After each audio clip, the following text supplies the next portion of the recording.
Hello and welcome to Group 3's presentation of ice hockey. I am Dave Matthew Rodriguez, one of the two presenters for today's presentation. Let's just move straight into it with the brief history of ice hockey that's going to be presented by Josh Van Cambare. So, ice hockey's brief history goes like this. It was widely assumed until the mid-1918,000s that ice hockey evolved from English field hockey and Indian lacrosse and was disseminated across Canada by British soldiers in the mid-18,000s.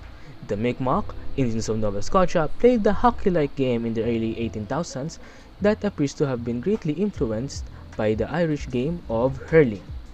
It includes the use of a hurley, a stick, and a square wooden block instead of a ball.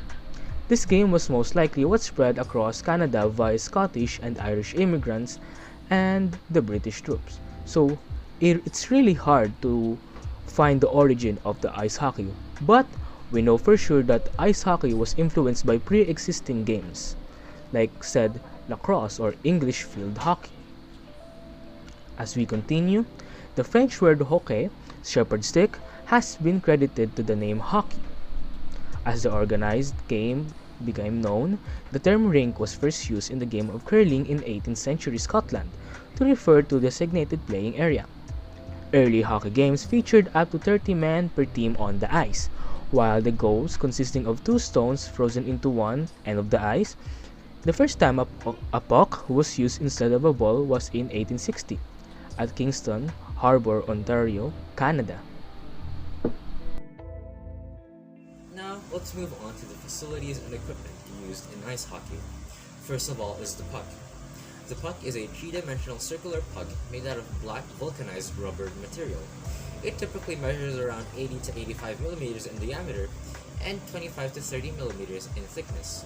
The puck usually weighs from 1 to 1.5 kilograms, and it also has a protective covering of 2 millimeters of thickness on the other side. Now, the hockey stick.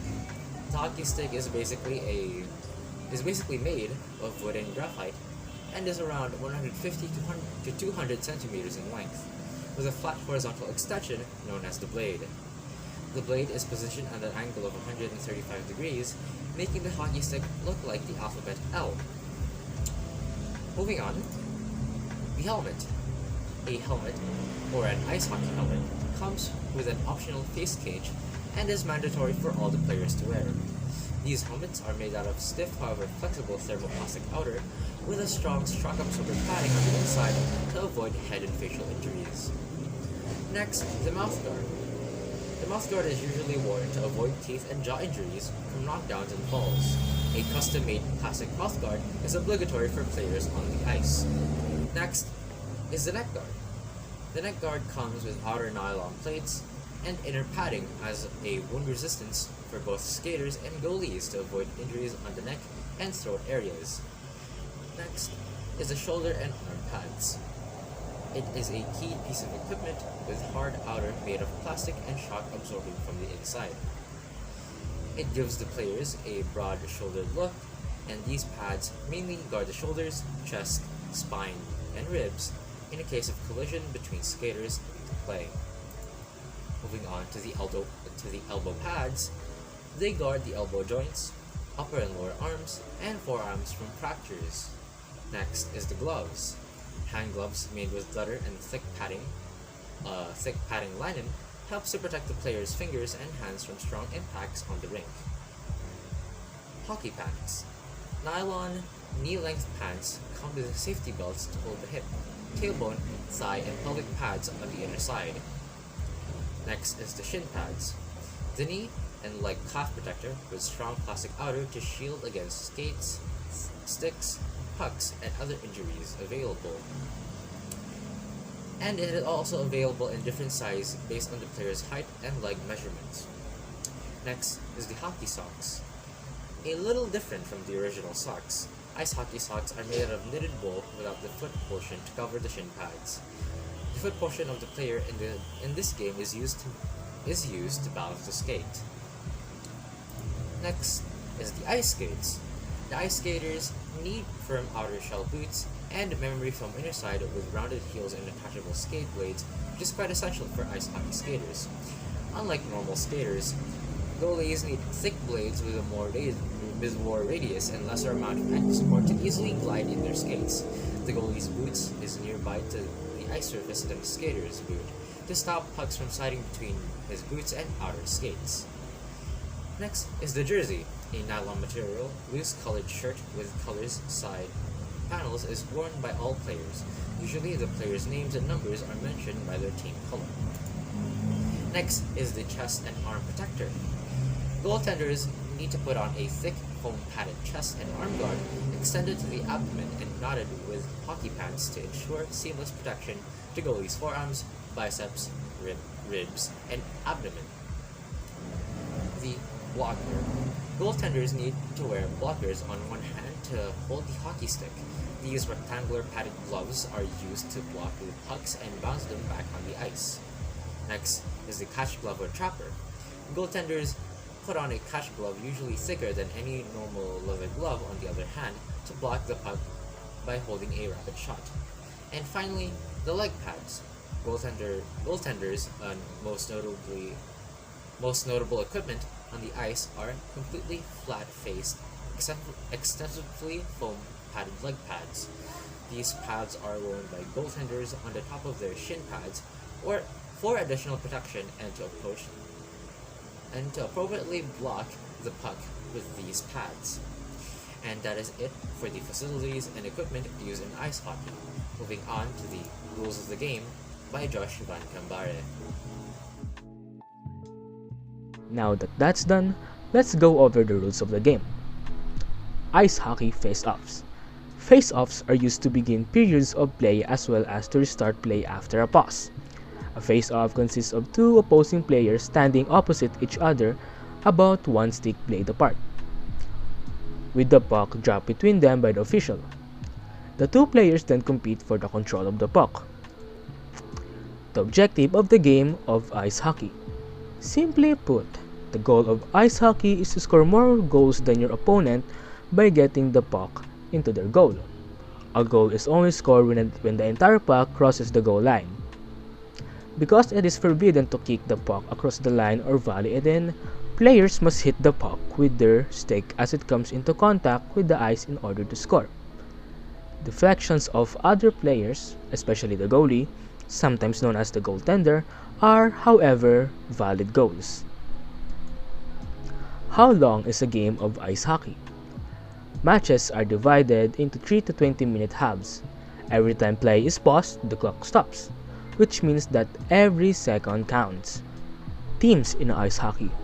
Each team can feature up to 20 players, including two goaltenders, but only 6 players from each team can be on the ice at the same time.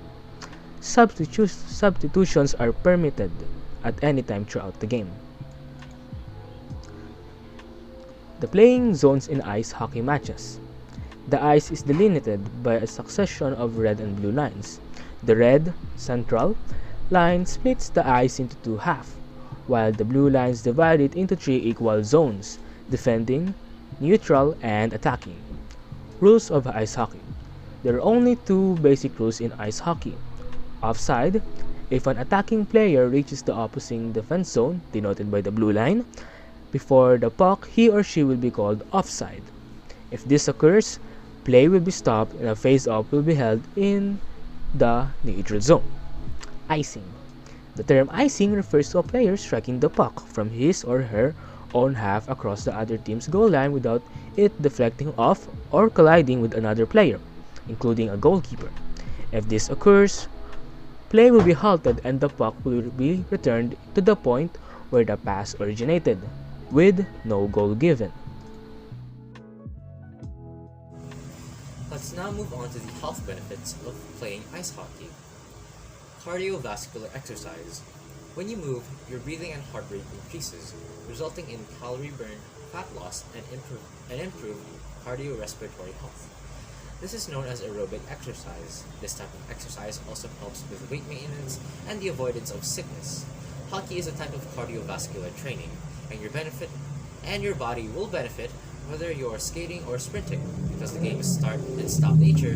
When skating or running is mixed with periods of rest, you may benefit from even greater cardiac benefits. Next is enhanced muscular strength. Hockey is also a great way to strengthen your core and legs. The sport can result in increased physical strength as well as improved athletic performance. Strength training exercises have also been demonstrated to minimize injury risk, enhance bone strength, strengthen the connective tissues, and increase muscle mass. All of these factors lead to a healthier, stronger body that is less prone to injury and performs better overall. Next is the health benefits. Improve coordination and balance. Hockey players must acquire speed, power, and agility, and rapid reflexes are essential during gameplay. Ice hockey players must pass and receive pucks that are going swiftly across the ice, while field hockey players must do the same with a ball. In either variation, the player must react swiftly in order to respond to or make a play accurately. Improving these abilities can result in increased general balance and agility, as well as enhanced hand-eye coordination. Brain boost. Aside from the physical advantage of hockey, there is also much to be said in the mental health benefits of playing the game. Exercise can enhance your mood by releasing endorphins, which can alleviate symptoms of despair, tension, and worry. Hockey as a type of exercise delivers this advantage, but it also gives an additional cognitive boost. Hockey necessitates the sound decision making, and improving these abilities on the ice or field may be used in everyday life. And finally, risk and precautions. Even though hockey has a variety of health benefits, there are certain hazards linked with activity that should be addressed. Playing hockey, like any other physical exercise, can lead to injury. To gain the full health advantages of hockey, you need to follow safety precautions to avoid injury.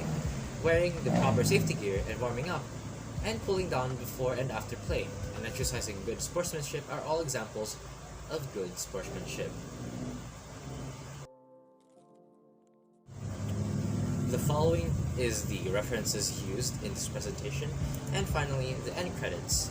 Once again, welcome, thank you for coming to watch the presentation of Group 3, and thank you all for the group members that have contributed and researched and made this very nicely made presentation.